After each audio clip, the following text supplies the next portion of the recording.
Welcome to the X Podcast. I'm Xiomara Sosa, your host. Every week, we speak to our community members to teach them about mental health through education and awareness. Our hope is to inspire them through social change advocacy. We also bring on community members and other mental health professionals, advocates, students, and others in the mental health and related professions. Our podcast style is storytelling. Everyone has a mental health story to tell. The information shared in this podcast is not a substitute for seeking help from a licensed mental health professional and is not a substitute for psychological diagnosis or treatment. This podcast is for educational awareness and social change advocacy purposes only. If you find yourself in a mental health crisis or in distress, please dial 911 or go to your nearest emergency room. Welcome everyone to the X Podcast, Real Conversations about Mental Health. This is episode number 53. Yay, can you believe that? It's crazy. No, 53, I'm so glad. And today's topic is the effect of food and nutrition on mental health. So I'm your host, Xiomara Sosa, the creator and executive producer of this podcast. Our mission is to educate our communities and listeners about mental health and inspire them through social change advocacy. As a social scientist and social change advocate, I strive to have real conversations on this podcast about mental health. I'm a clinical mental health counselor, a national board certified counselor, a licensed professional counselor, and a clinical supervisor in South Carolina. And I just went through like a 20-minute spiel of explaining to J-Rock how many years of my life it took to be able to say all of that, right? Oh, for sure, absolutely. Yeah. Oh, wow. And he was like, what? I lost you at year 3. Yeah, I did. Year 3 after your master's, I just totally lost you. Count, yeah. Anyway, as a holistic therapist, my approach is inclusive and culturally competent. My counseling specialty is clinical mental health, but my clinical focus areas are anxiety disorders, depressive disorders, gender dysphoria, and trauma and stressor-related disorders. My areas of specialization are integrative mental health, multicultural counseling and therapy, and women's mental health. So as a United States military veteran who served in the Air Force and Army, I celebrate diversity, honor and promote equity, and value inclusivity in all communities, especially in marginalized communities. I'm the founder and owner and clinical director of Somerville Women's Mental Health Services, and this is now a teaching practice here in the Low Country of South Carolina. I am also the founder and executive director of a nonprofit, the X Studio, a mental health cooperative. It's a place for mental health interns and licensed professional counselor associates to start their journey as the next generation of professional mental health clinicians. So today I'm joined with just J-Rock, right? Because none of the fellas are coming, right? No, I don't think so. Okay. And he's going to introduce himself.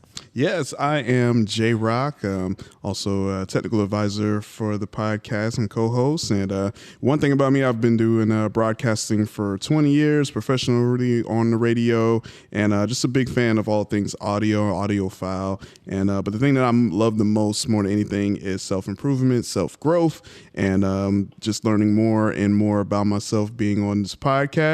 Learning a lot of new things and also a lot of things that I had to unlearn as well. And so I'm just, are you good? I'm just super excited to be here just to every episode and learn something new and to apply it. So I'm happy to be here as always. So today we're not going to be a Debbie Downer.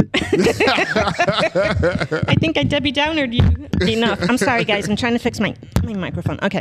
So today we're going to talk, like I said, about food and mental health, really, basically. So nutrition significantly impacts mental health. It influences mood, stress, and cognition function. A balanced diet rich in fruits, vegetables, and omega-3 fatty acids can improve mental well-being, while deficiencies in certain nutrients can contribute to mood disorders and cognitive decline.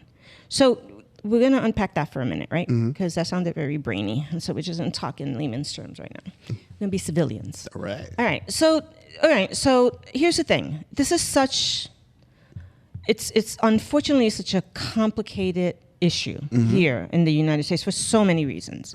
So I started noticing this because when I was born and I was going to 3 different cultures and countries, you know, here being where I was born and living, and then to the Dominican Republic and Puerto Rico, you know, the food that I remember as a child in the United States was good food, was real food, was came from the earth, had its natural nutrition. Before they started calling it organic, it was organic, but it wasn't called organic. Right. And I remember that clear as day because when I would go to Puerto Rico and the Dominican Republic, they're definitely organic. Like you go every day to the market down the block, you get your chicken, you get your oranges, you make like your juice, and like everything is fresh, everything you bring home. There was no like supermarket kind of thing like we had here. Like they had the bodegas, like we all know what that is. Yeah. And they had the colmados, which is kind of the equivalent of that. But it was not like this processed anything, right? Okay. Yeah. Even their cakes and their sweets, which is basic ingredients.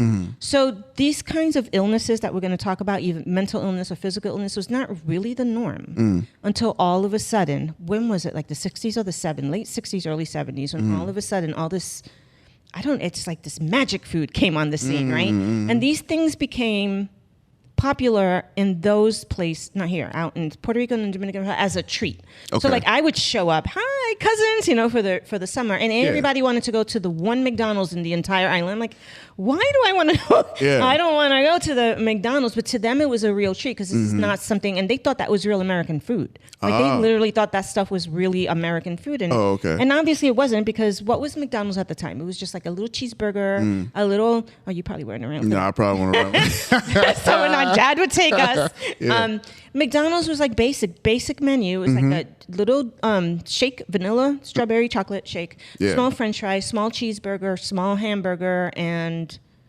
maybe an apple pie. And that was it. That was the menu. Yeah. There wasn't like all the stuff that we have right now. Right. Very basic. So you have a little treat. You can eat from that, And probably when they were making that food back then, it was probably real food, real bread, real, before it got all jumped up. Real milk, real, milk for your shakes and all that. Oh, and then they had like the soda, the Coke, or Pepsi, or whatever.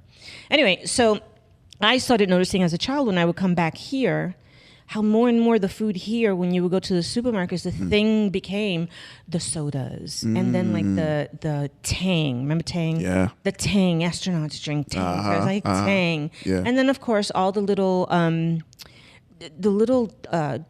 cakes and treats that you would get at the supermarket. But they weren't that bad for you at the time because, again, they were using basic ingredients to make these little cakes and stuff that you would get. They weren't so processed. Now, years forward, it's the opposite. It's the complete opposite. It is all fake food. None of it is real. Right. None of it. You read these ingredients, it's like none of it is a real ingredient. Exactly. Right? Right. No, you're right. So if I get a carton of milk and I'm looking at the ingredients and it says milk, I'm good. I'm good with that. Yeah. But when you get something else and it's like a whole entire paragraph. Right. Of things I can't pronounce. Exactly. I don't know what they are. I don't know what they are. They have this color and that color. So I'm prefacing this with this is because I can remember when these diseases, physical diseases, mental health issues, ADHD, all that stuff was not the norm. And I remember when food was used as medicine, food was used for nutritional purpose, to keep you strong, to keep you healthy.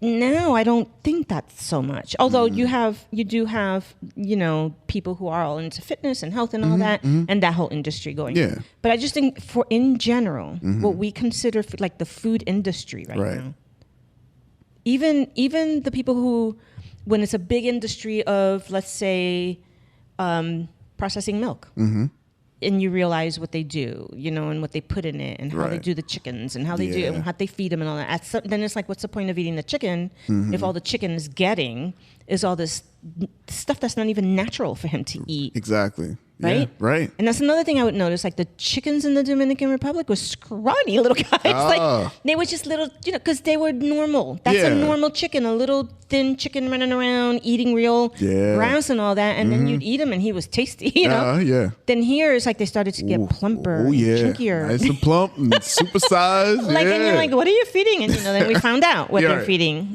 All these. Anyway. For sure. Yeah. So I'm just saying this from a personal perspective that I can remember that trend in food becoming processed food. And I also remember whether it was that more awareness was going on about illnesses or whether there was a connection between the two. I don't know. Okay. But I remember a time when there was just normal food and people didn't have the majority. So to me, when I went back when I went back to school to do my studies and all that, I really, really had this thing. I've said that before about physical health and mental health being the same thing. Why do they separate it?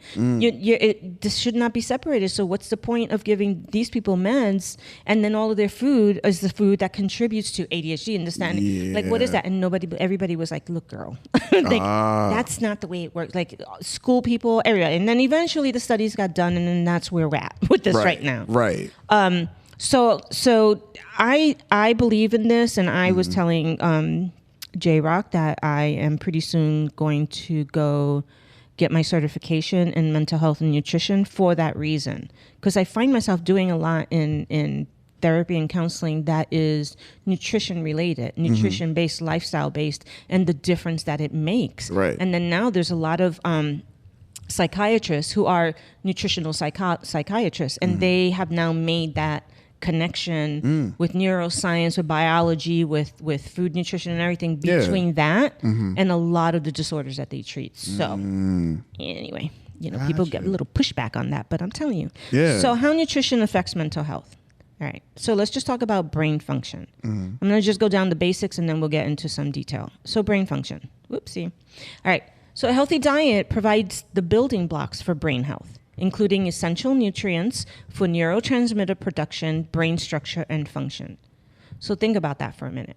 So what does your neurotransmitter do? Do you know? Did I ever talk about that? I don't So it's in your little brain, right? Yeah. And they have like these little Little synapses. signals, And they get back. So in order for them to function, and so basically the idea is, the thinking, the theory, the research, the literature is, take something like clinical depression, clinical anxiety, and now ADHD and things like that. Typically, those are the things that we look at and we say, all right, well, your neurotransmitters are not producing enough serotonin or oxytocin or dopamine or whatever it is that's causing this mood disorder to become this extreme. And then there's other things involved too, but they look at that, and a lot of the medication, that's what corrects. That's what it corrects, is a lot of these deficiencies so that your brain can get back online so that then the treatment can take. So that's kind of like the general idea behind it. Okay. But how does the brain do that? Like, how does the brain do that? Does it just wake up every day and say, hey, man, this is my... Think about it. How does your liver work?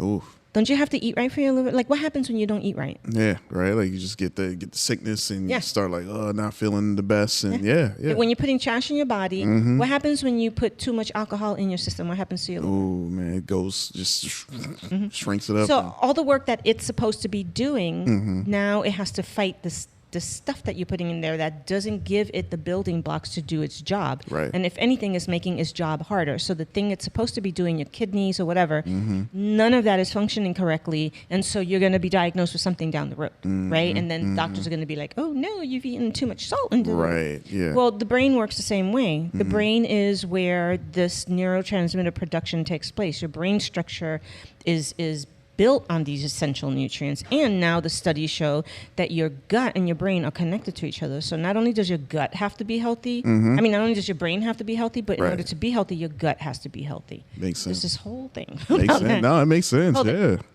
So that's the fundamental reasons why I think that's one of the main thought processes behind why brain function is important and how what you eat contributes to that. And then we'll get into later how why the certain foods that we eat create that positive response in your brain to keep it healthy, and it regulates your mood, it regulates your response system, it regulates your general well-being, your sense of well-being, all of that, your ability to think, your ability to keep memories. Think about how this whole issue with memory related things, like we talked about last week with Alzheimer's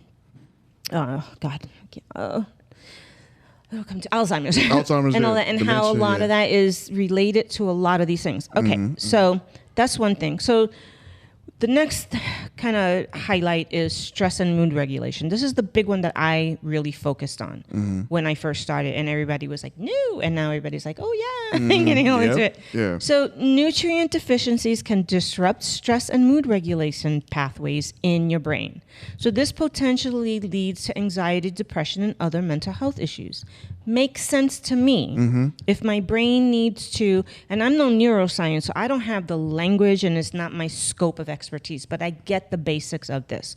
So if if I'm not eating the nutrients that my brain requires in order to produce these what are they called? In order for my neurotransmitters to work the way that they're supposed to work, to put out whatever it is that they're supposed to put out, so that they can create this one. If I'm not giving it the thing it needs to do that, right, the food, the nutrients, then it's not doing that. Right. And then what happens when it's not doing that? Oh, then it's and my mood is like it's all. And you ever notice when you eat something, especially junk food and sugar, it's like you feel good, like, right? That suddenly people like feel good, and then when it goes down, you don't. Yep. You know, or when you eat really bad after you've been eating really good, and then you eat like that bad thing, then you feel it, like you feel your mood, and you feel like you just feel crooked, and right? You feel like you have to purge it, like. It's really interesting the effects it has, but people don't tend to pay attention to it because it's tasty, man. It's good. It really is. Good, yeah. It really is. So, anyway, I think that the stress and mood regulation in terms of nutrient deficiencies is actually one of the most important things. And I can't tell you how many times I've had women in particular, because hormones and baby having and all that stuff, right? Where I've sent them to the doctor, like I've said, to get a complete workout to see if they're deficient or something, or if their hormones are not working, or if something that's related to their body that's not working correctly anymore is what's putting them into a clinical depressive episode. I don't know, right. Maybe it's not, maybe it is, but I like to clear that out first before I start doing my job. I see. Because then what I do isn't going to work. Right. If what's really going on is you're just eating junk food all day long, and, your body, you can't, Right. And I can't tell you how many times they've gone to this one doctor in particular that I refer them out to, and they come back and they're like, oh my God, let me just tell you, because she's thorough. Like, she spends so much time with them, asking them questions, checking their blood, checking this, and she can tell, do you really need medication for depression and anxiety, or do I need to do my job first and then you go back to Xiomara? She does a great job at that. Okay. Especially with mood disorders like anxiety and depression. I see. So the gut-brain connection, I know that that's a fairly new area, but it makes sense to me. So the gut microbiome plays a crucial role in mental health, and dietary choices can influence gut bacteria, which in turn impact neurotransmitter production and mood. So what did I just say there?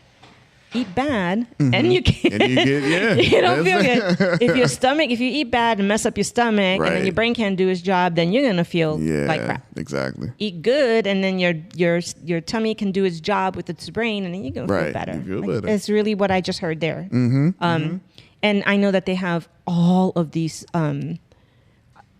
just scientific research literature out there that just confirms this over and over and over and over again. Right. That makes sense. Definitely.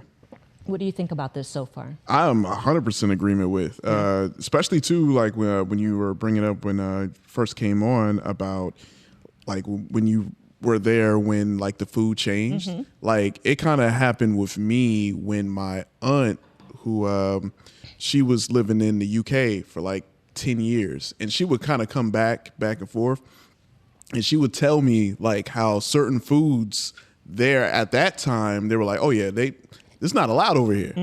And this was like 96, 97. And now it's even bigger. Exactly. So now it's like it's more information everybody kind of can see. They got online, but like that just threw me off. I'm like, wait, so y'all don't have this? They're like, nah, this ain't even food. No, it's not food. It's not allowed. And then it's not only that it's not food, and so it doesn't give you nutrients. Okay, if that was it, then you'd be like, oh, that sucks. Right. But not only that, but it makes you physically and mentally unwell. Right. So then what are we doing here with this? Exactly. Like, what are we doing here? We're just making money at the expense of. Right. So and it's hard. And once now that the food, I just think the food industry is so deep into this right now. Yeah. It's almost like that is our food. Right. That is our food. We don't have, like, unless we go to the farmers and we go to, like, and I don't know what you do, like those food deserts that they talk about. Yes. That's real. Yeah, no, I live by one. You do? I live in a food desert. Do you? Better, yeah. Oh, well, tell me about that. No, well, so where I stay at, there's fast food places like maybe every maybe every couple 100 feet. Like there's a McDonald's, there's a Burger King, there was a Checkers, but they closed down, and then there's a Waffle House. So you have to drive a distance, like to a grocery store is close, but at the same time, it's all packaged stuff. And so I would have to travel to get to, I know we don't have, it's not Whole Foods, but just any like real food place that has like something that was born of the earth or born of a mommy somewhere. Yep. Fair, Planet Fair? Earth Fair. About to say Planet Fair. Earth Fair. I would have to drive like literally maybe about 25 minutes just to get there. The food desert. Yep. It's so crazy, but that's a real thing. And it's a thing. And so like, what do people do? And then, of course, then money and all that. But and it's by design. It's not like by accident. It's by design. And it's like, they're going to eat, but they're going to eat all this junk food that I'm going to put in their neighborhood because that's what they can afford. But then now they can't even afford that. And then, okay, if they can afford it, but the ingredients were not allowed to be pure junk and disease causing, then that would make sense, So, and again, it affects your mental health as much as it does your physical health. So we're not going to separate the two because I don't believe in separating the two. I believe the two go hand in hand, but we're really all specifically targeting food science right now and how food does affect mental health directly. Yes. Yep. All right. So let's talk about inflammation. Inflammation in the brain can be triggered by certain dietary patterns, such as a high intake of processed foods and refined sugars, which can negatively affect mental health. That's a big one, and you can tell. I know I can tell. I've gotten to where I can tell when a person is inflamed from the kind of food that they're eating. Like, I'm not saying I'm a seer and I can see. I was gonna say some type of magician. But you can look at a person, and that doesn't mean that whether they're overweight or not overweight or anything like that. It has nothing to do with that. It just has something to do with, I don't know if you've ever seen someone who is maybe diabetic and doesn't have it under control, and then you can see how their skin looks, you can see how certain features are looking, how their hair is looking, how they're like, you can see it on their body, what they're putting into their body. And those are my guesses, and most of the time when I ask and I do the intake and all that, I am almost always correct. I see. Because you start to learn what a person who eats certain kind, if a person is on a relatively healthy diet, they're not going to present with those obvious things. But when there's someone who's like smoking all the time, or they're smoking and then what they're eating is very fatty or very, not necessarily lacking nutrition, but not good for you, it inflames them. You can tell when their eyes are swollen. You can tell when the skin has a certain look for them. It's just a look about it. Yeah. Now, I'm not always right, but I always suspect. Like, maybe you. There's something else that I'm not aware of. I want to find out, like, what's your eating? Oh my gosh. I work around like a lot of vapors. Yeah. We call them the vapors. Wow, the vapors. Yeah. And their mood like changes so quick. Yeah. Like they could be in a good mood, and then like they literally have to go and just like with smokers, they got to go and they got to hit that vape and just be like, and they'll get right back to it. Yep. And I notice most of them, maybe it's just where I work, but like it don't take much to set them off. That's a fact. So and that's a really great example of how what you're doing with your body absolutely affects you. It just does. Yeah. I used to be like a social smoker. Okay.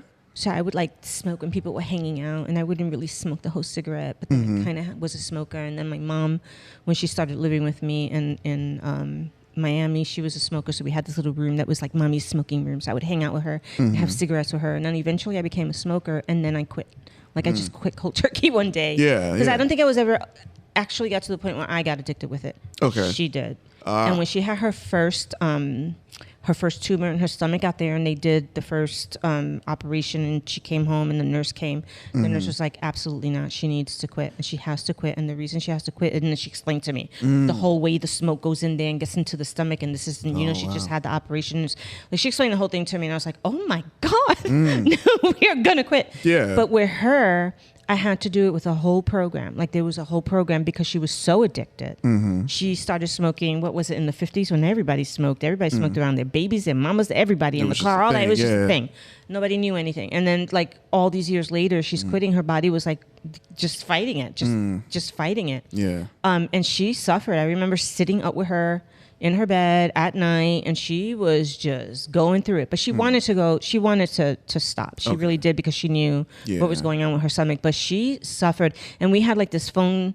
They had like a whole program where they would call her, and it was a counselor that was a specialist in this. I don't know. And they would talk to her and help her through it and all that kind of stuff until and when she was on medication, like a patch for it. And I'm telling you, it was serious. It was serious. And it was almost like detoxing. It was detoxing. And her mood just was, she was horrible to be around. She wouldn't eat, and temper tantrum. And eventually she got right. And then my father, he smoked the pipe, which I like because it smells good. Oh, yeah. It really smells good. But he quit to help her. Like he quit and she quit, and like, hey, we all quit. Yeah. Yeah, it's very interesting. But anyway, all right, so cognitive function.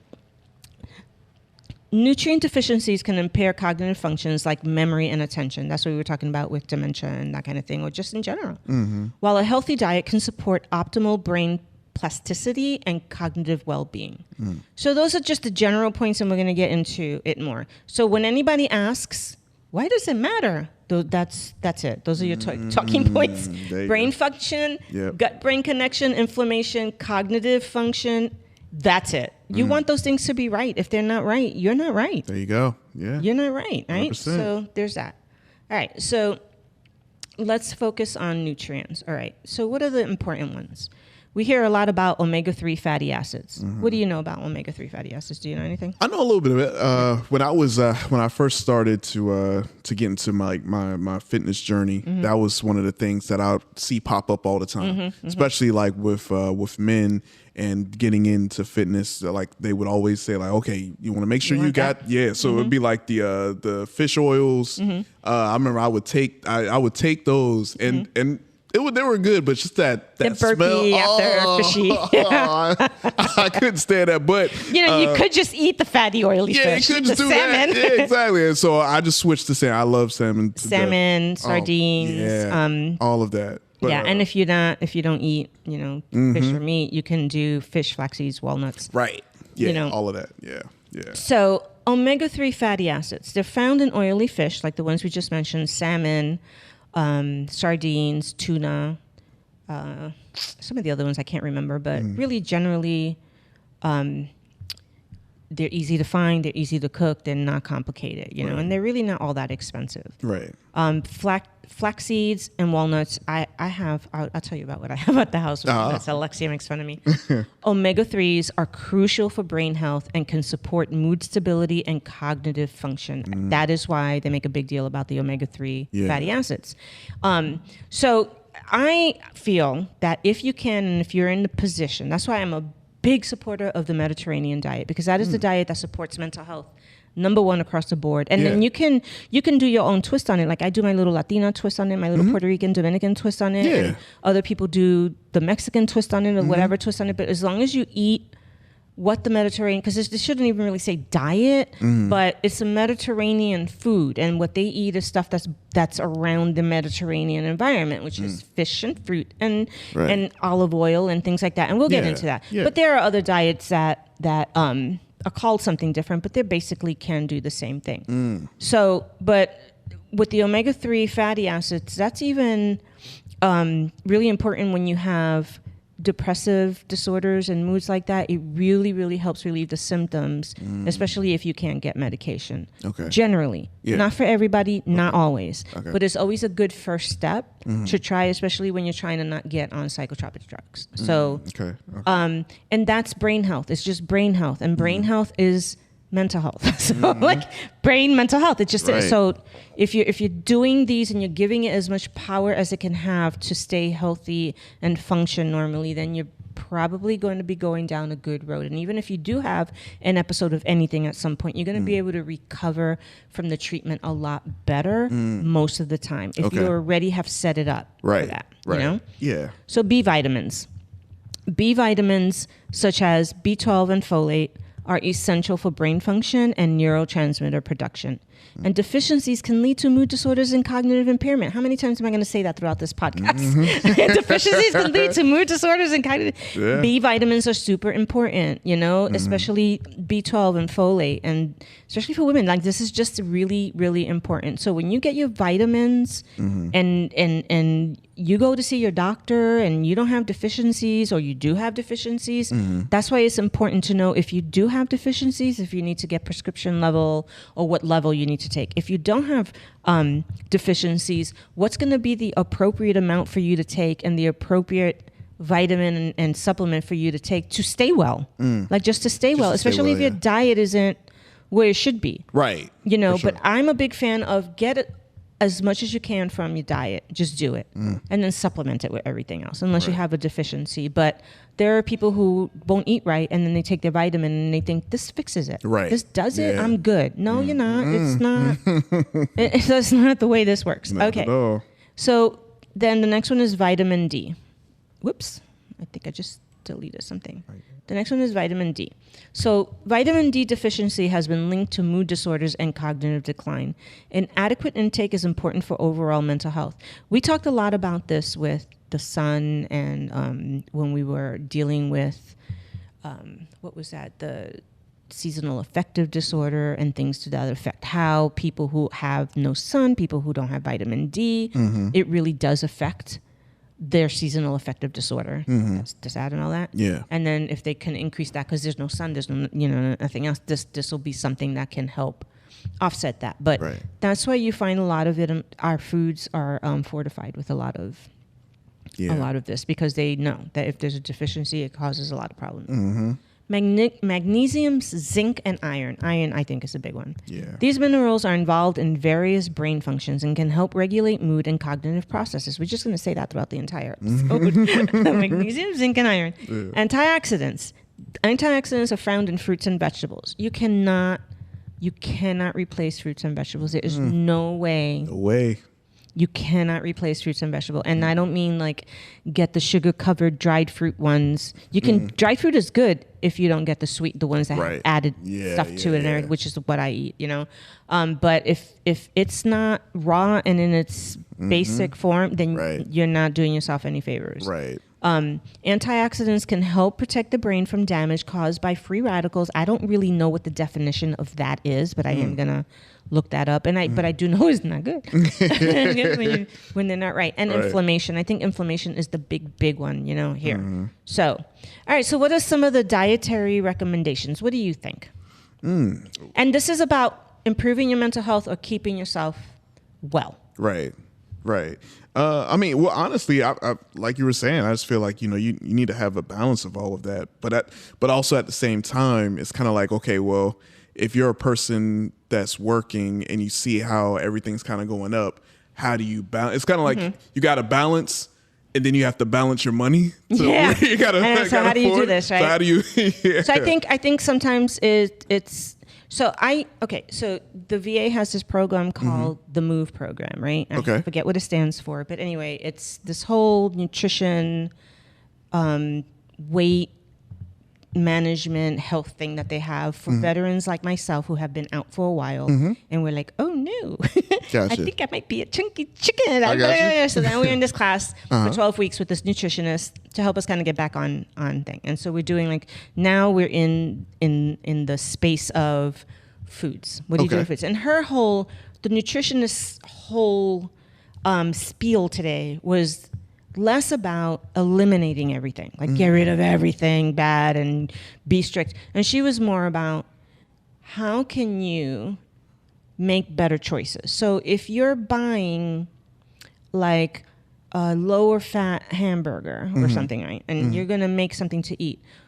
It's going to make more sense for you not to be deep frying these. If you're buying fish and then you're deep frying it, then that kind of defeats the purpose. Yeah. And if you're having carrots, but you're dipping it in like really fattening ranch put it all dressing, in that ranch in there. I gotta. Then you're not. Or if you're eating a salad and then you're throwing all kinds of all the dressings, candies and junk and whatever, and then so she was sort of reminding everybody that sometimes it's really not as complicated as we make it be. Right. So if you're going to be eating yogurt, don't go and get that one yogurt the candy apple, twisty, lollipop flavored, full of sugar yogurt. And then say, I'm eating yogurt, I'm good.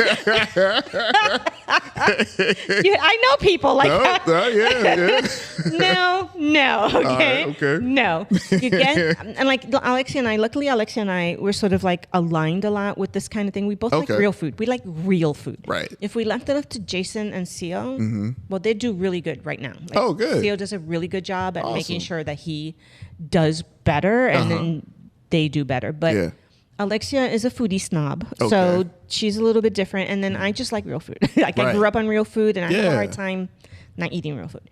But that doesn't mean I don't like junk, because I do. I just have to be careful with that, and I eat it. But the other two, they'll be eating convenience food and throw it in the microwave. And I get it, because she has to caregiver for him, and it's just a big thing. And Tio's not a big in the kitchen kind of person. She likes her shredded chicken, and that's what she's going to eat for the next month.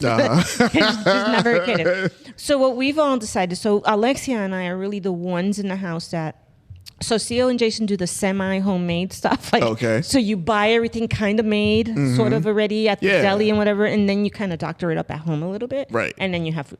With she and I, we buy real meat, and we buy quality stuff, and we buy real vegetables and real. It's just that she happens to like different sorts of ways of cooking them than me. She leans really heavy into Asian cuisine. She loves it, which is delicious. I just don't have the slightest idea how to make any of it. So she does a lot of that, and we all eat from it. So it's like we all feed each other kind of thing. And then when I cook, I do a lot of Mediterranean diet stuff, and that includes pasta, that includes spaghetti, and then I do Puerto Rican and Dominican stuff, and I do it the healthy version when I do it. So everything that we eat is nutritious and is yummy and tasty, and then everybody likes a little bit of everything, different. But I think that when it comes to nutrition, you have to prioritize the food that you have accessible to you. That's number one. And then number two, like our nutritionist was saying today, and then you have to decide how you're going to prepare and make it, because you can't say you're eating, that carrot, and yet it's like you've dumped every fattening thing on it. Gotcha. Come on in. Hi, Aunt. Aunt's here.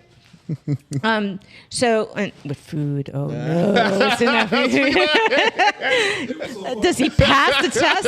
I don't know. He walked in with food. Today's topic is mental health and nutrition and food, and how it affects. You want to go ahead? What do you have over there? Don't worry about it. Go ahead. You can he walked away. I get it. He's got that fried chicken in there. Like. Oh, no, that's okay. It's like, oh, you went to the place around the corner. Oh, yeah. Good. Support them. You can come over here and eat your sandwich. That's not so bad for you.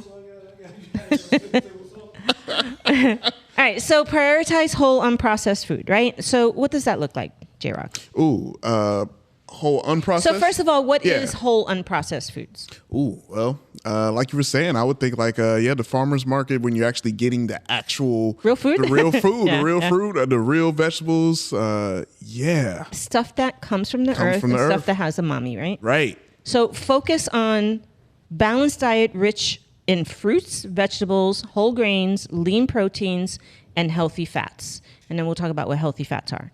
So like my nutritionist was saying today in the Chunky Chicken program, it's not that she doesn't want us to ever eat the little cupcake or the little whatever. It's just that what your plate should look like when you're eating breakfast, lunch, or dinner has to be mostly these kind of foods. And that class is for our physical health, right? What we're talking about today is how it affects your mental health. And what we mentioned earlier is that these are the foods that were given to us by nature, God, whatever you believe in, to do exactly what we're saying they do for our well-being, for our body, but mostly for our brain as well. Right. And I think that when we started separating the concept of mental health and physical health way back when, I think that got lost somewhere in the shuffle. That what you're eating and what you're putting in your body only affects you physically, but doesn't really affect you mentally. And it does. Yeah. And you just think of, and I think that to me, why it was so crystal clear is like, you drink alcohol, there goes your brain, right? Not just your body, for sure, but your brain, right? Yep. You smoke. what happens? You feel it. You do, or you, even if it's prescription medication, you take it, it goes to your head, it goes in your body. Like these things are connected. So it makes sense to me that what you're drinking and you're eating has the same effect, right? 100%. Yeah, that makes sense to me. So, all right, so limit refined carbohydrates and added sugars. I think that goes back to what we were saying. We were talking about how way back before you guys weren't even itty bitties, and I was an itty bitty, how the norm was not this kind of nonsense food that we have, where we have to go shopping and really shopping to find real food. Everything is processed, packaged, fake ingredients, fake everything, right? So now the norm is the opposite. Now the norm is everything that's not real. That's normal. And then what is real is organic. And if it's organic, it's like everything is backwards, right? So anyway, so the refined carbohydrates and added sugars, these can cause blood sugar fluctuations and have been linked to mood disorders. Everything keeps going back to those mood disorders. The only one that they add in here that makes sense too is also the ADHD category. And they explain why with kids, and it makes sense to me. Yeah. Anyway, but with the mood disorders, definitely. Because think about that. It's like anyway. All right, so how do we manage stress through healthy eating? Well, stress can affect food choices and vice versa. So if I'm all stressed out and angry and pissed off and upset and whatever, what am I doing? I'm going home and I'm eating that piece of chocolate cake that Alex got. He knows there. And it's going to feel good and it's going to taste good. It's comfort food. That's what they say. Because I ain't going for that carrot. No, I ain't doing that. No. I got to. What's this rabbit food? No, I don't want you. You better give us something greasy. Yeah. And then if you're eating that stuff, how easily do you get stressed out? Like you get stressed out real easy when you're not eating. You know why? Because your blood sugar's all over the place. Right. You're not, like your entire body's out of whack. And so therefore, it's responding to that. So then that mood and that behavior and that bad everything takes over. So, the chicken, the egg, right? Right. So adopting healthy eating habits can help manage stress levels. I know for me that works. I know that when I'm eating 90-something% or 90% of the time the appropriate foods. Yeah. Because this job can be stressful. For sure. You hear some stories, and people think you just sit there and listen and go, you don't know what this job is. You hear things. You hear things that you seriously have to be trained to not take on and go home and want to kill yourself over, because you hear some stuff that people go through, been through, and just stories, If you're not in the best condition that you can be in order to do that for somebody else, you're going to fail. You can't do it. You're going to not only make them sicker, you're going to make yourself sick. Right. And I know therapists that has happened to, who have not taken care of themselves, and their body just doesn't have the ability to manage the stress that comes from some of the stuff that we see. And sometimes, let's face it, no matter what we do to try to get people better, they don't get better. They don't get better. In fact, something worse can happen, and you take that on. It can be stressful, but it can also be equally meaningful and exciting and good and fun, it can be. But anyway, these food choices and adopting healthy eating habits can really help manage the stress. I imagine that's with any stress level. So you guys have stress in your life. What does that look like for you? What does stress look like? Work. Yes. Is that your main? That seems to be everybody's main stressor right now. I think, I would say... the news. Oh, well, there you go. No, stay off the news. Like anybody who's still watching the news. I don't watch it, but I still hear about it. Yeah. And anybody who's consuming any sort of content on social media right now, any kind of content on social media, and the news that's not really the news anymore. Exactly. Then you're not going to be well. You're not going to be okay. Yeah. My thing is finances. Learning to. I'm really good at budgeting. So I've been called frugal. Yeah. Frugal is a good thing. Okay? Yeah, I'll take it. I'm like, I'm frugal. I'm good with I'll that. take that. I got my money in the bank. Yeah. My sister calls me cheap all the time. Yeah. And it's it's kind of like that's my main thing. It's like I want to make sure that this is good and this is paid and. Yeah. And you sleep well at night, right? Sure. From that. And if you don't make it this week, you'll make it next week because you do plan that way. Yeah. But that's not something that we're taught here in this country very well. We're taught to spend above our means, credit. Opposite. It's the complete opposite. So most people are stressed out, and then you never really make enough anyway. Right. You gotta spend money. Gotta spend money. Yeah. The credit card offers in the mail. I get so much. I throw them in the trash. Yeah. Throw them in the trash. Nah. Pre-approved. Financial stress. That You are is. pre-approved my garbage can. Thank you. Yeah. No. So work is a stress. So can you see that the way that you eat or what you put into your body affects the way you respond to the stress at work? Yeah.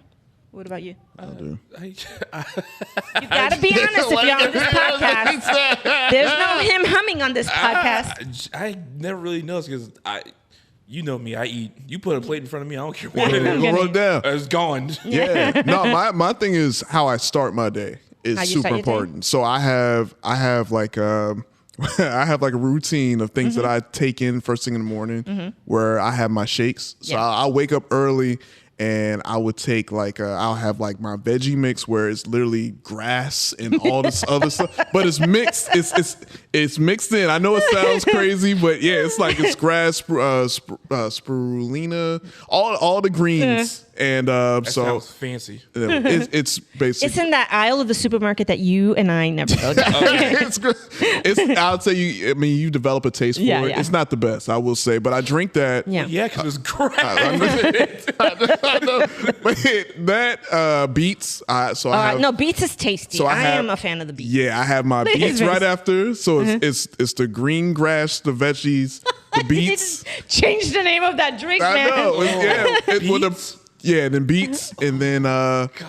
yeah, then I have like my little my aminos for like just natural Yeah, energy and And then you that get kind of to go. just Beets? go. Well, Yeah, beets. That tastes like Beets old are people good. sweat. No, but It- I mean, it it's is, mixed though. form though. It So tastes like old people sweating. I mean, Yeah. you just gotta. No, I just down it. I down remolacha is it. very tasty. It is like because they have the flavors like Yeah. pomegranate. Yeah. Like I love that. I can Yeah. drink that too because you need something to chase Yeah. that with the grass.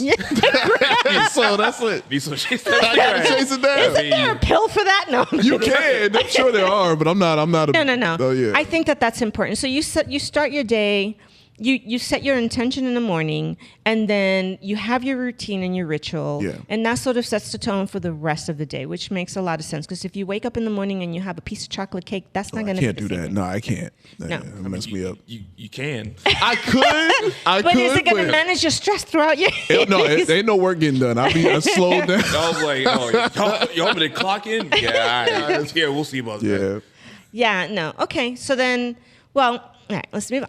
So consider the gut-brain connection that we talked about earlier, right? You promote a healthy gut microbiome, which is a fancy way of saying everything in your tummy needs to be healthy, and it all needs to be able to do its job, right? Yeah, right. So we have that we managed through our diet. And the diet has to be rich in fiber and probiotics, which is now a big word that they get thrown around. But it's really been part of our food. We just, just say fibers in a potato. Right. You used to be, eat your potato. Now it's like rich in fiber. Yeah, Or your yeah. probiotics, or before it used to be drink your pomegranate juice, and you're like, fine. But the point is that a lot of our foods don't have these nutrients anymore, so we do have to supplement the way that you're saying. Right. But keeping your gut healthy, it makes a big difference. It really does make a difference in how you feel and in your mental health. Yeah. So the biggest thing that I do want to say is I am no nutritionist. I am no dietitian. I am no doctor, and I am no professional in this area. I do know enough about the studies, the connection between mental health conditions that I treat and nutritional deficiencies and diet and lifestyle. There is absolutely a connection, and the research and the literature support that.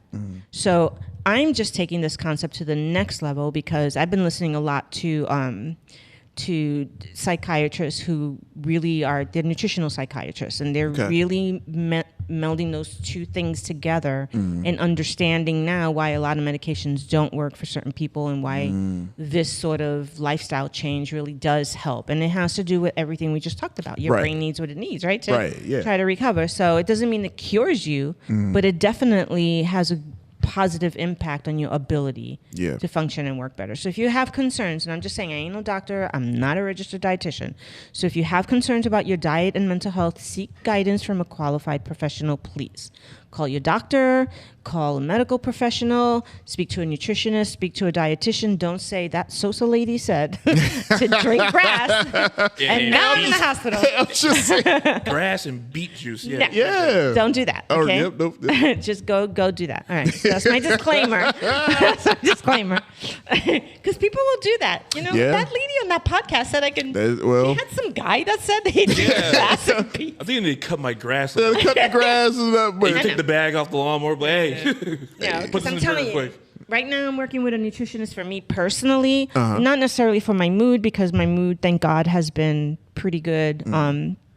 You know, so that's good. But so has my eating habits. I think that my eating habits have been pretty good, but I do know that I went down the rabbit hole with really just, I had all the good stuff, and then I also ate a lot of the bad stuff. I got you. So like, you know, like I had the weight gain came, and then, you know, when you're of a certain age, it's a little difficult to, like all that. Right. Anyway, so the nutritionist that we're working with on the Chunky Chicken program with the VA, it's just sort of like building up these habits.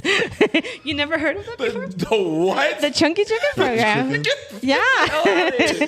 When you were in the military 100,000 years ago and you were overweight or your BMI was too high, whatever, you got put on the Chunky Chicken program. And I was one of those people. Although I wasn't really overweight. I was just curvy. You know, like a lot of us were curvy. But, and we were put on the Chunky Chicken program because we didn't meet that ridiculously that unrealistic. Yeah, so now they changed it. Now they're ethnically correct. You know, better. I don't know.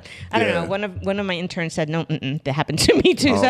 When she was in the military. But anyway, so it was, we used to call it the Chunky Chicken program when they were like, come here. Everybody, you're going to have to do extra exercise, go see the doctor. And we were on there for like whatever weeks it took to get us down to the weight. Okay. Anyway, so that's why I called this the Chunky Chicken program, but it's really called the MOVE program. And that acronym stands for something I can't remember. And it's the VA's version of, it's nutritional health. It's nutrition to get you healthy, you know, make sure you don't get diabetes, you don't get this as you're aging. So anyway, I'm doing that right now, which is why I'm interested in having this discussion on how this affects mental health. For sure. Okay. Absolutely. So we're going to talk about an article now, moving forward, from the American Psychological Association, and the title is "That Salad Isn't Just Good for Your Nutrition, It May Help Stave Off Depression." That's a very long title, but that's what it is. And the woman who wrote it is Tori DeAngelis. It was June 1st, 2023, and it's volume 54, number 4, print version on page 36. So I just want to say that this is all her stuff that we're going to be talking about, and I put the link there if people want it from the show notes. So we're going to talk about what she says. She gets a little bit more clinical about it than I did, right? So healthy foods and micronutrients foster good mental health. Growing evidence suggests that consuming healthy foods and micronutrients foster better mental health, while poor quality diets diminish it. We already all concur with this, don't we? Except for maybe Aunt. I don't know. Aunt might be. You concur? Aunt's no comment. Yeah, no comment. No comment. You know, you can eat your Cuban sandwich. We're not going to look at you sideways for doing that. I mean, you will. No, I love Cuban sandwiches. And Cuban sandwiches are not bad for you. They're not bad for you. Hey, go ahead and watch. You want some? Too bad. I mean, I say eat it, but hey. All right, so healthy. You just told on yourself. Yeah, nice voice. All right, so growing evidence suggests that. So we know that what we eat affects our physical health. That a diet loaded with French fries and burgers, not Cuban sandwiches, just French fries and burgers. I'm kidding. I didn't come here to be called out. Anyway, damn it. So French fries and burgers is worse for our hearts and waistlines than one that includes regular helpings of steamed broccoli and brown rice. I mean, that's just the way it is. So let's talk about that for a minute. People who don't ever eat the kind of food that we're used to eating now, right? Right. The broccoli, the brown rice. They really don't find it appealing or tasty. And most of the times when you say something like that to them, they're like, oh, no, yuck. Like what he did with the grass, right? But I can see why. Because your whole taste buds and everything is so different. And then when you start eating these foods and you start cooking them appropriately and you use herbs and seasoning, which are your best friend. Oh, yeah. Jam-packed with nutrients, and everything that you need is in all those seasonings. Your oregano, like all of it. Right. You know, all of it, go find it. If the earth made it, use it. There you go. Yeah. Use it, because not only is it flavorful and it makes everything taste really good, it's also really medicinal. It's very good for you. And it regulates your mood and all that. So, and it makes this even tastier. But I've gotten to where I don't really need to season the brown rice and the broccoli that much. Like I really put a little salt, a little pepper, a little good to salt, go. and I'm good to go. And Yeah. you know, a little bit of this. But do you guys not agree that you feel different when you eat French fries? Even though French fries and burgers, I love them. I'm not saying I don't, because I do. Yeah. And I have them every now and again. But do you feel different when you eat them? Do you think differently when you eat that as your regular diet as opposed to all of that? Yeah, for sure. Especially because you feel lighter. Because it's like you're not like if you eat some brown rice and broccoli, like when you're full, you're not like stuffed. You're not like stuffed. You're good, meaning so you'll have more. At least for me, like you'll have more energy, you have more wherewithal. Yeah. You're not like sluggish. You're kind of like you're not sluggish. I'm all right. I'm good. So And what that's else, what that you food know? does. It gives you the energy that it needs. Right. The other food that we mentioned, it takes that energy away from you. Yeah. So less well known are how food can influence our mental health. Not just our immediate mood, but also symptoms of depression, anxiety, attention deficit hyperactivity disorder, which is known as ADHD, and other conditions. These discoveries come from a growing line of research known as nutritional psychology. That's what I was mentioning earlier, or nutritional psychiatry. Part of a scientific discipline that recognizes the importance of lifestyle factors such as exercise, spiritual practices, and social support in promoting mental health. So think about that. Like, think about that whole little paragraph right there. So you're talking about psychology, psychiatry, right? And you're talking about nutrition, and then they're combining it with lifestyle, such as. And when we say exercise in our field, we're not talking about, like we always say, go to the gym for 5 hours. We're talking about, you know, go outside, mow the lawn, go out, you know, like not on your little car, not on that little, I don't know what it's called, The riding? not the riding one. Not the No, riding? no. The John Deere. No, don't do that. But the one that you have to push, you know, or anything that requires you to move your body. Right. Really, that's it. So, you know, walk upstairs while you're doing chores, walk downstairs, walk around, walk your dog, get your mail, like basic everyday things that people before exercise at a gym was a thing, you know, because remember when the gyms just used to be like the boxers and the men went to the, what was it called? The Gold's Gym. No, before that, like they just had like the neighborhood. It was like the neighborhood barber, but except it was the gym, and it just looked very Like a boxing club? Yeah, like and the people went there to box, and it was mostly sweaty men and Yeah. the ring and you know the little regular exercise equipment. It Yeah. wasn't any of these things that we have right now. That's what they considered the gym to go work out. But other than that, people walked everywhere. Right. You know, people did chores. People moved. Like there was a lot of movement. Now everything's very sedentary. Even like the drive-throughs and all that. It's all very come pick, drop my food off. Right. Go pick my The food up. DoorDash, Like there's all nothing. that, yeah. Don't look at me when you say that. Well, no, I'm the whole room. Yeah, All right, I'm yeah. not gonna look at it no more. You know, and it's not anybody's Called out too fault. It's just the way things are set up right now. Yeah, So yeah. to do exercise, we just mean, have you moved today? There you go. Like, did you walk down the stairs? Did you walk around? Did you do your chores? Did you do your gardening? Gardening is a big one. People don't think that. And let me tell you, you spend a few hours gardening. Sweating, outside. you Tell be me about it. outside. Oh my goodness, yeah. Anyway, all of these things that they just mentioned, spiritual practices, that's not necessarily meaning religion and some sort of like extreme version of that. But spiritual practice, how are you taking care of yourself? Are you meditating? Are you reading? Are you being still? Are you listening to music? Yeah. Are you having good conversations with good people? Are you staying off of social media? Are you staying off of the news? Are you just generally not paying? What did I do? I'm just messing with you. Those are spiritual practices. Like if anybody, like I have this rule for myself ever since the person whose name we shall not mention took office, and it was just boom, boom, boom, boom, boom with all the toxic crap all over the place. I decided, okay, you know what? There's a limit to this. I'm not doing this for the next 4 years. I am not subjecting myself to this crazy behavior for the next 4 years. He can do it. He can sustain it. He can do it. I'm not, unless I know for sure I need to go under my bed because some horrible thing has just happened. Right. If it's just talk, I'm not doing it because it'll make you crazy, right? So I had to do this rule where there's a time and a place for social media for me right now. I got and you. Yeah. And the less I do it, the less interested I am. Right. I go on there sometimes to post a thing or two here and there, but I go on there and I'm like, oh my God. Even regular people posting regular kind of things. No. Because I made this rule that when I go home, even if it's real serious stuff, like real serious news stuff, like CO and Jason like to do, I no.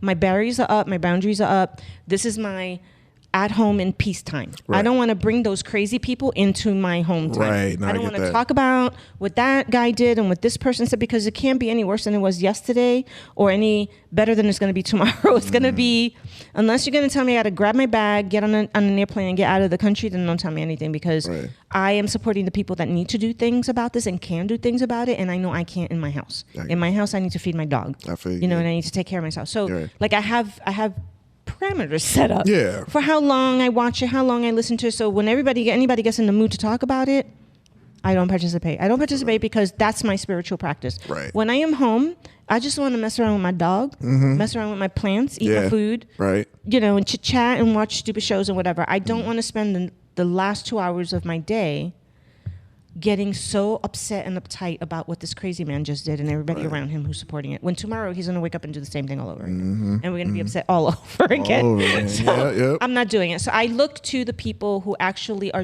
doing something about it to tell me what they're doing about it, to tell me what's going right about it. And then that helps me, you know? And that's my spiritual practice right now. But we all have different, but like, what's yours? Like, what do you think your practice is? I would say just quiet.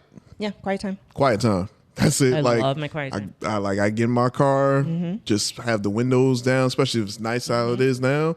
Just listen to just the wind, and I'm just going. And, and I'm good. What about you? I listen to music. Music is so healing. It is. But you've heard the stuff I listen to. Yeah, but it still helps you release the stuff that you need to release from you, right? Like you listen to it. No? You just listen to it to get more mad? To get more angry? I don't know. I mean, I think people listen to music because it helps them somehow. Right. There's something about it that helps them, you know? And so if it's angry music and that's helping you with whatever you're dealing with, then that's totally fine. As long as it's not triggering you to become even more aggressive and angry and do something self-destructive and destructive, then that defeats the purpose of what we're saying. But I just think everybody has and it looks different for everybody. But this whole thing that they just explained about it, it makes sense to me. So I'm just going to read it again because I got off topic. So the discovery comes from a growing line of research known as nutritional psychology and nutritional psychiatry. So part of that scientific discipline recognizes the importance of lifestyle factors, moving, exercise, spiritual practice, social support in promoting mental health, right? So in order for you to promote mental health, food has to be part of that. So because if you're poisoning your body and creating stress, anxiety, depression for yourself, then you're not living that life. So you have to kind of take care of all those areas. I just think food, because we can survive without the gym and all these other things. We cannot survive without eating. Yeah. So that has to be your priority. Like, how am I going to, most of the time, do this in a way that's going to be part of me taking care of myself? So researchers in this emerging field have not had it easy. Remember I told you when I mentioned it, everybody's like, oh, girl. Now they're all into it. They have encountered skepticism and dismissiveness from many healthcare professionals and researchers, including psychologists, who tend to downplay the importance of diet and health and mental health, or to take issue with various aspects of the research. But findings in the area are becoming sufficiently robust that it is time to start taking them seriously. And this is what clinical psychologist Julia Ruckledge, PhD, who directs the Mental Health and Nutrition Research Lab at the University of Canterbury in New Zealand, which they are so far ahead of us. They're so far ahead of us in just so many things. Like I don't know what has happened to us in America. We have just gone backwards in so many things. And this is one of the areas where luckily everybody else is kind of keeping up with it. But I think it's important. And to me, all of this can sound fancy and sound very scholastic, but it really seems very basic to, like, it seems like everybody needs to go back to basics. Like, how did we used to live before all of this? Right. Like how the people lived. They had to walk. They had to ride a bike when the bike came along, but mostly walk, right? Everything in their village was there for them, so you didn't have to drive the 20 miles, like you said, to go get an apple. Just get an apple, yeah, for sure. Because everything is what? Everything. Junk fast food. That's it. For 20 miles. Like we weren't set up like that to live like that. And now it's just a sedentary. It's, of course, all the time online that we spend online. Right. And then the food issues that we have. So even if you did live in a market that sold food, what are these foods that they're selling? Like you go into these places and you're like, is there real food here? Right. Only in the perimeters of the supermarket will you find. That's where they're at. That's the real food. You got to go around. You got to avoid the middle. You avoid that middle, and all the yummy stuff is in the middle. But really, is not really real. And it's not only that it's not real, but it's also, even if it is real, it's been processed, like cereal, right? And things. So even if it has some level of nutrition, it's still not the original version of what it is, which I think is fine as long as you're doing good in all the other departments. You're going to do good. Yeah. And then, okay, so in her view, psychologists can no longer avoid talking about the relationship between nutrition and mental health. I agree. And I agree not just from the work that I've done doing and all the things that I've said, but I also see it like lived experience. Like I really do it. When I have lived a life of nothing but fake food, junk food, no nutrition, no nothing. Right. All of it. All of that they're saying that happens. You're sluggish. You can't sleep well. You have brain fog. You're irritable. You're angry. You can't walk. Everything hurts. Your little joints hurt. Like you're just an old lady CO. But when you start eating right and you start taking care of yourself, you start feeling better. And it's not about getting like a sexy bod or anything like that. It is about literally feeling good when you wake up in the morning. Yeah. That's it. And things not aching when you go to bed at night. So since the researchers have been exploring potential influences of food and diet types, dietary patterns and micronutrients and other supplements of psychological health. In 2005, California-based wellness consultant M. Efemia, Effie, developed and taught the first course in nutritional psychology, which I love that. I just am dying to get into that, at John F. Kennedy University in California. So I feel like they're starting to get more access to being able to have evidence-based information on this. But what I worry about, and tell me what you guys think about this. Okay. What good is all this knowledge? Like, what good is me telling anybody this if then the challenge becomes, okay, that's nice, but how do I get it? Like, where do I get it? Right. How do I get it? How do I afford it?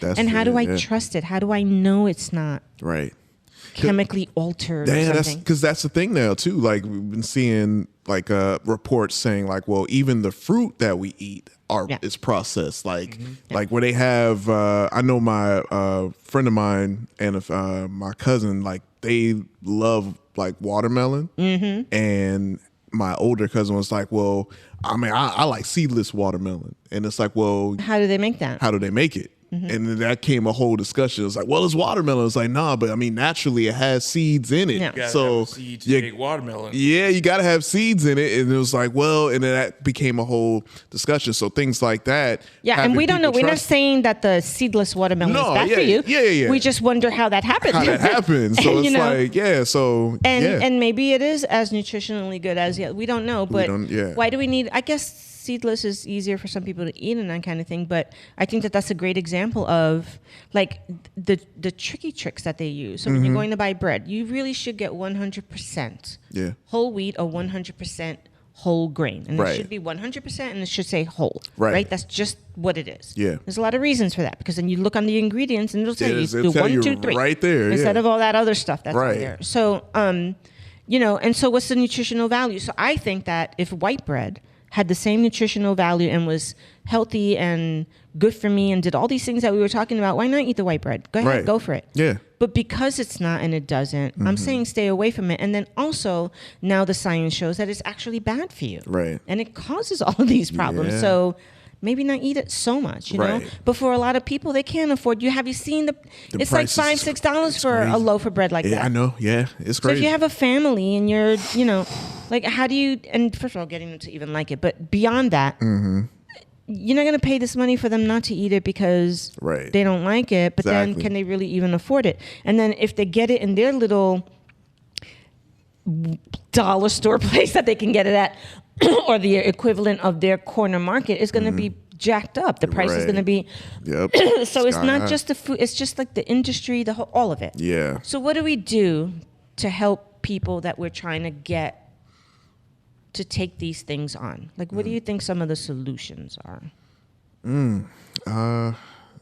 I mean, well, definitely. I mean, this right here is a start, like a step to like hearing the information, providing like the sources of where to go, and also too, man, like to simplify it, like you were saying, like because then you have people who are like, oh, this is just too much. I can't, too complicated. I can't deal with it. Like, let me, I'm like, just give me like the simplest form. Yeah. And I think making it easy, making it accessible, making it also yummy.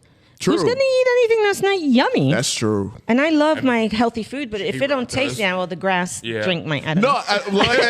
I mean, you got to. I mean, certain foods you got to develop a taste for. I'll excuse myself out of it, but yeah, you're right. You just got to, Yeah, because I think if I'm telling people poor diets that contain a lot of ultra-processed foods with little nutritional variety or micronutrients exacerbate your depression and other mental health problems, which is everything that I deal with in my practice. Yeah. And that is evidence-based by research. It's alarming, right? So if I'm telling people this and I'm scaring them and they're like, oh no, but my store only sells like the packaged everything, like what do I do? And like then they get hopeless. So like what are the options that we can tell them? I don't know. What do you think, Ant?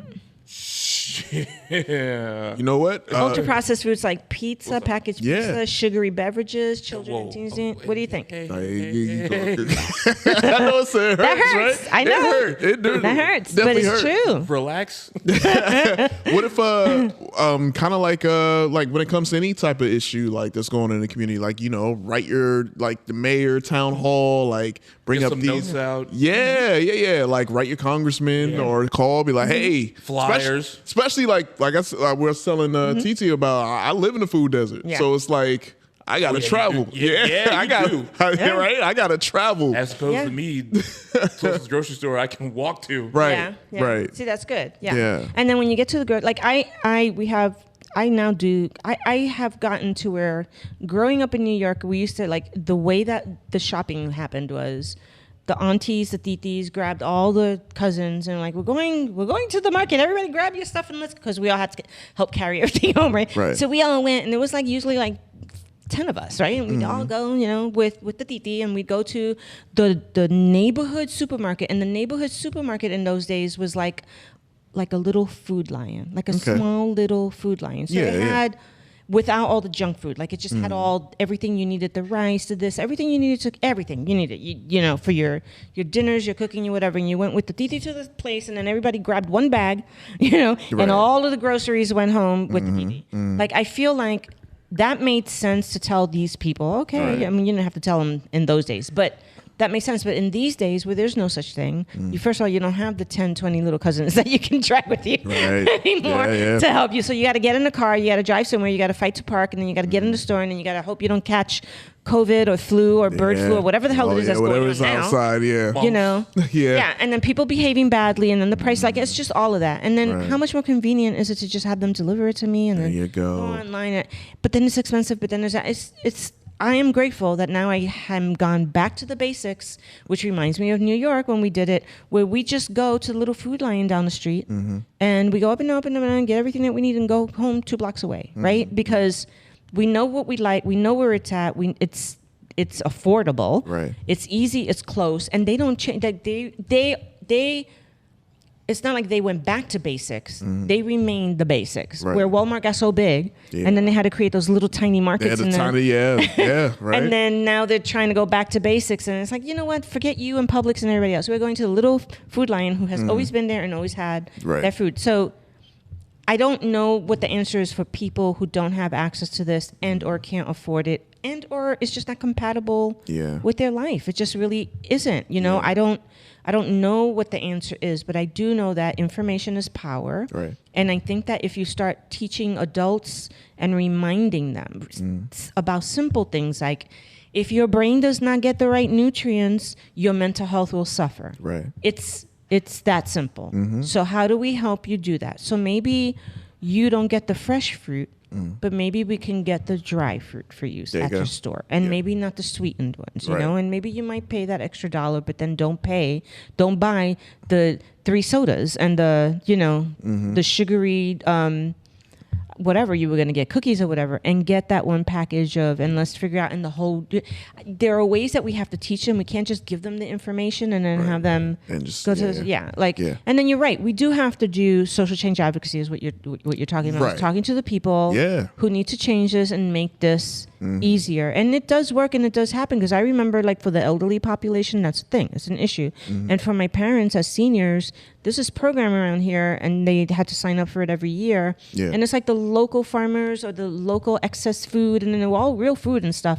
They would make boxes of these things and take it to the senior center. Okay. And then my parents were on that list and they would call me and they would be like, hey, their box is ready. And then we would just drive to the senior center. Okay, yeah. And then pull up and they would come out with the boxes and put it in There our we go. car. And it was all real food. Right. It was all surplus of some sort from some local people that decided I'm going to donate it. So Right, let right. people know that that's available, and then maybe that's an option. Or, Yeah. I don't know, but I think that it does need to change, because it's bad enough that everybody's physical health in America is what it is for a lot of different reasons. Right.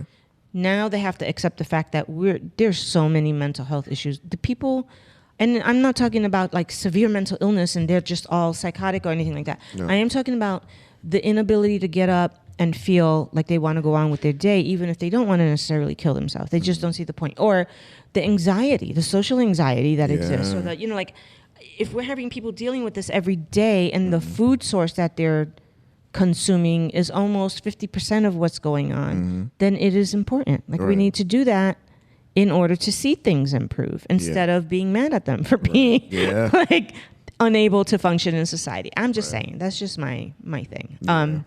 So if you feed your brain what it needs every day, you will provide the foundation it needs for excellent functioning. There you go. That's my feeling about it. Yeah. All right. So in the show notes, I have a whole lot of information that people can go and look at for more specifics. But I do want to talk about diet, depression, and ADHD for a minute. Right? So the researchers are talking about this basic information and studying how different diets impact various mental health conditions. The one I'm really interested in is the ADHD one, because I get how diet affects depression.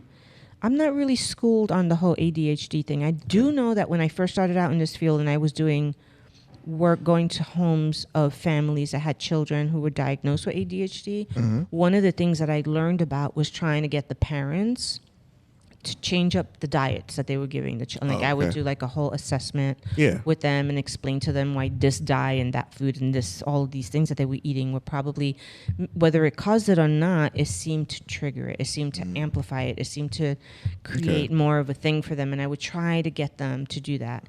And let me tell you, parents fought back about that. They A, didn't believe it. B, didn't like that shit. Because what does that mean? That means I have to get something different for this one and that one and this one and this guy and that guy. Yeah. Who can afford that? And you see what I'm Right. saying? Yeah, So, like, I was see. that really practical? I don't know if it was practical or not, but I know this kid right here that's not doing good in school, and you got me coming to your house to help you with his behavioral issues, and I'm telling you, you need to get, I just looked in the refrigerator, and I know all of these things are tied to this, then maybe let's try it, right?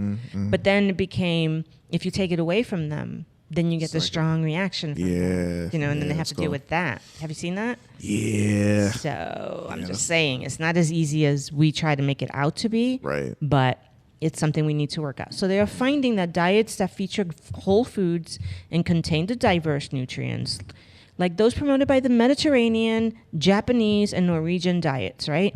They all have a positive impact on many of these conditions. They're also finding that high quality vitamin and mineral supplements, like you were talking about earlier, and amino acids, herbal formulations, probiotics can help as well.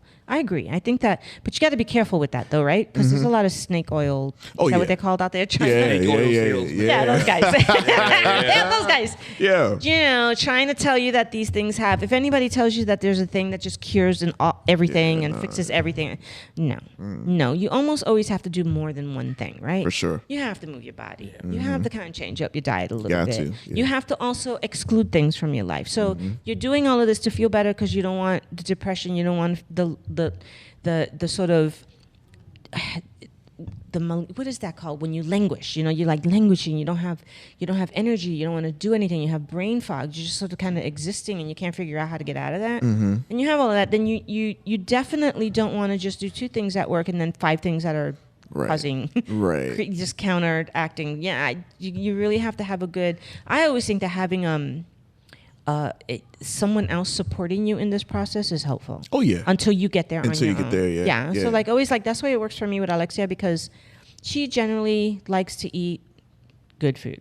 I like to eat good food. Yeah. And we both like to cook at home. So the majority of the time we are eating at home, we like to go to the grocery store. We like to buy those good, yummy vegetables and things and then with the occasional little bad thing. And so we know that we're eating that most of the time. But if I hung out with 3 people in my house that only like to go get potato chips and whatever pizza to throw in the oven, and the soda, like all of that, and the junk food, then I would not be able. I wouldn't like. I would be hard pressed to stick to my. I would have to isolate myself so much, and I'm not going to do that. Right. So there's this whole concept. If you guys ever get a chance, it's called the Blue Zone. Okay. And there's this. I don't know really whether he's medical or I don't know what kind of a PhD he is, but he went around the world to try to understand the people who live beyond 100 years old in certain places, and that's what he calls the blue zones. And there's only two in the United States that he was able to find, and I think one is in Arizona and one is somewhere else. Okay.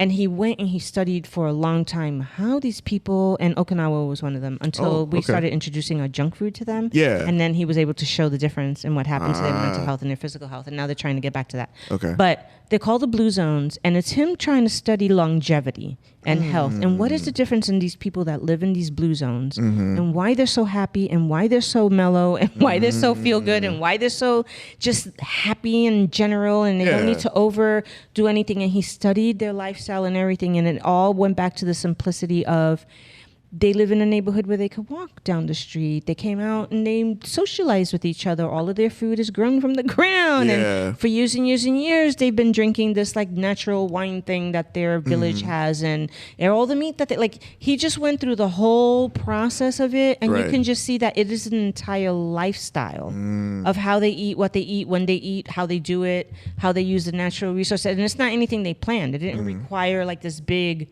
updoing. This is the way they have always been for hundreds and hundreds and hundreds of years, and that's why they've all. And it's not like they're really old. They're like they call them centenarians, I think. And, and it's not like you see them and they're like our guys when they're older, like unable to move, sick, and dying from. These people are kicking it. Like they're living good lives. Everybody's with them. They're still able to do things. They're moving. They're sitting.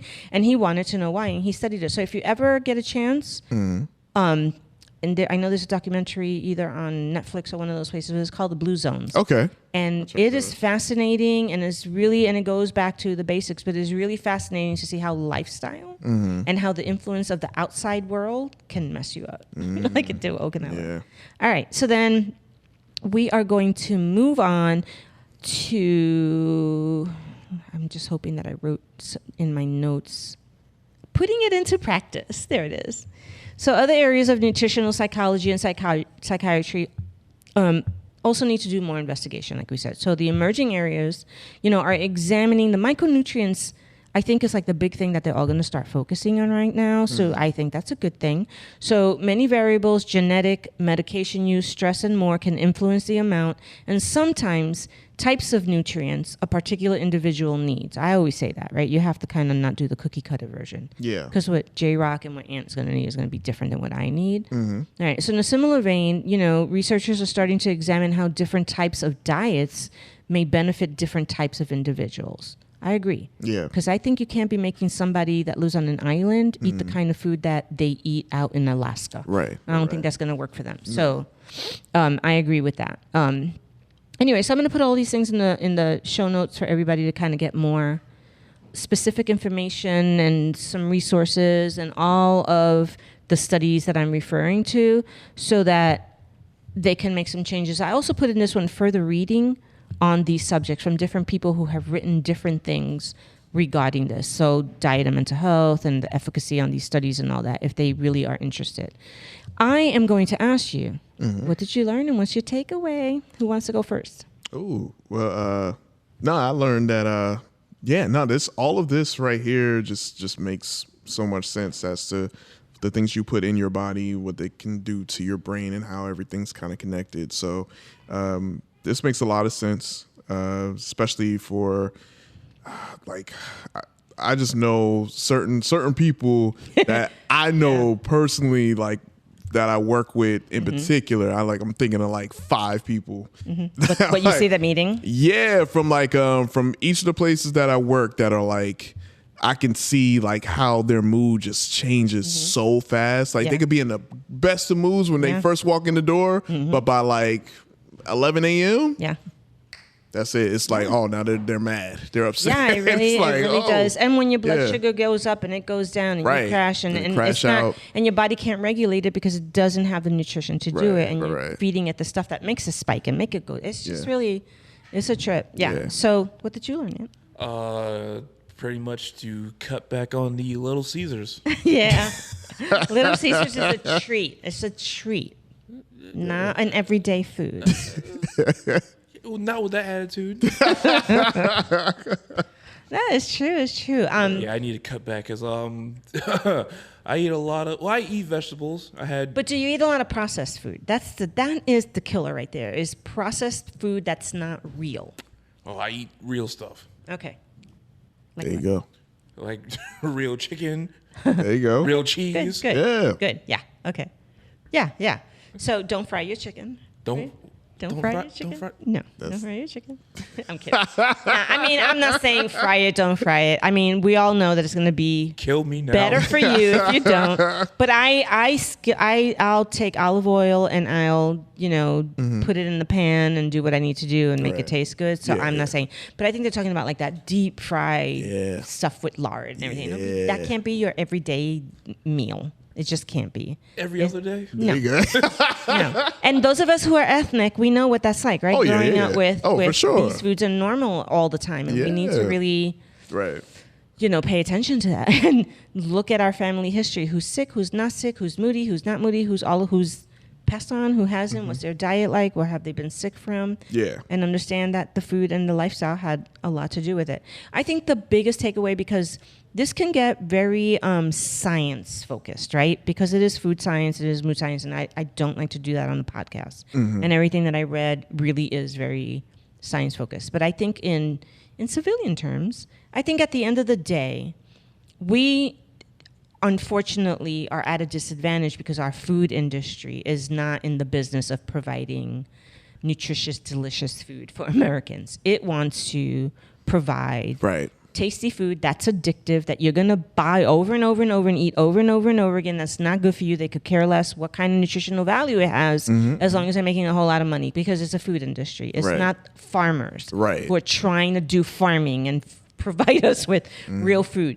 The farmers are our best friends. The local farmers are our best friends. So Yeah. those people are our best friends. The local markets that sell that kind of stuff are our best friends. And that's really the reality. But when you think about it, it's just going back to basics. This is not rocket science. Right. This is not rocket science. We should not be smoking, even if it's vaping. I mean, unfortunately, that's been normalized, right? Because it was supposed to be better than cigarettes or whatever. But now it's just popcorn lung is the thing that's coming from that. Moodiness is what, like, there's a lot of things that are coming from that. Is it better than a cigarette? I have no idea. All I know is that the science is out there with all of the negative things that are coming out of that. And if your lungs aren't healthy, I don't know what to tell you. That's just not going to work Yeah. for you. So if you can go back to basics and think about the food that's natural food, it doesn't have to be organic necessarily, but the chickens and the fish and the beef and like the natural things. And if you're a vegetarian and you don't eat that, then the fruits and the plant-based stuff and all of that, anything that comes from the earth, anything that has a mom, and then try to cook it in the most healthy way that you can, right? And that doesn't have to be perfect all the time. Right. But think about the nutritional value as opposed to, oh, no, this is going to make me chubby. Like, we don't care about that. We do care about that. But what we're really talking about is the nutritional value of it. So think about that when you make choices. And then for everyone else who doesn't have a choice and doesn't have access, and there's a million valid reasons why this is just impossible for them to do. We hear you, we see you. I wish I had.